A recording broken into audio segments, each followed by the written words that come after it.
এই দুই বোন সুইমিং পুলের ভিতরে একটা হীরার আংটি পরে থাকতে দেখে। তখনই লোভ সামলাতে না পেরে ছোট বোন আংটিটি নেওয়ার জন্য নিচে যায়, কিন্তু আংটিটা এমন ভাবে বেঁধেছিল কোনোভাবেই নিতে পারে না। এটা দেখে বড় বোন সাথে সাথেই পানিতে নামে আর আংটিটি বের করার চেষ্টা করে। তখনই ছোট বোনের চুল সেখানে আটকা পড়ে। তার কিছুক্ষণ পরেই গার্ড সেখানে চলে আসে আর সেখানে কাউকে না দেখতে পেয়ে সাথে সাথে সুইমিং পুলের ঢাকনাটা বন্ধ করে দেয়। কিন্তু দুই বোন এখনো সুইমিং পুলের ভিতরেই বন্দী ছিল।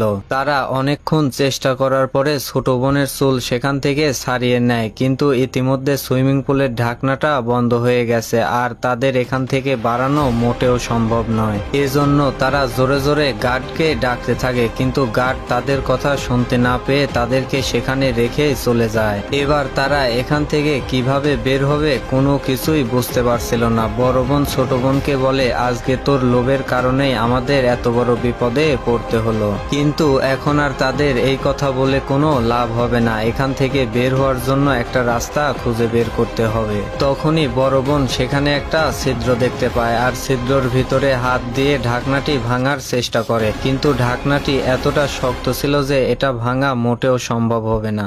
আর এইদিকে ছোট বোন আবারও হীরার আংটিটির কাছে যায় আর আংটিটি সেখান থেকে বের করে দেখতে থাকে, কিন্তু বড় বোন এখান থেকে বের হওয়ার জন্য একের পর এক চেষ্টা করতেই থাকে, কিন্তু কোনো কিছুতেই লাভ হয় না। তখনই বড় বোন বুঝতে পারে কেউ একজন তাকে ফোন করেছে আর এটা তার বয়ফ্রেন্ড ছিল, কিন্তু সে নিচে বন্দি থাকার কারণে ফোনটাও রিসিভ করতে পারে না। এভাবে দেখতে দেখতে রাত হয়ে যায় আর ধীরে ধীরে পানিও ঠান্ডা হতে শুরু করে, যার কারণে তাদেরও ঠান্ডা লেগে যায়। কিন্তু তাদের এখানে বন্দি হয়ে থাকা ছাড়া আর কোনো কিছুই করার ছিল না। তাদের ফোনটাও উপরে ছিল, যার কারণে তারা এই কথাটা কাউকে বলতেও পারছিল না। এভাবেই আরো কিছুক্ষণ যাওয়ার পরে হঠাৎই সেখানে কাউকে আসার শব্দ শুনতে পায়। আসলে কেয়ারটেকার সুইমিং পুলটা পরিষ্কার করার জন্য সেখানে আসে আর দেখতে পায় কেউ এখনো সুইমিং পুলের নিচে বন্দী হয়ে আছে। বন্ধুরা, আজকের ভিডিওটা এই পর্যন্তই। পার্ট 2 দেখার জন্য পেজটি ফলো দিয়ে সাথেই থাকুন। ধন্যবাদ সবাইকে।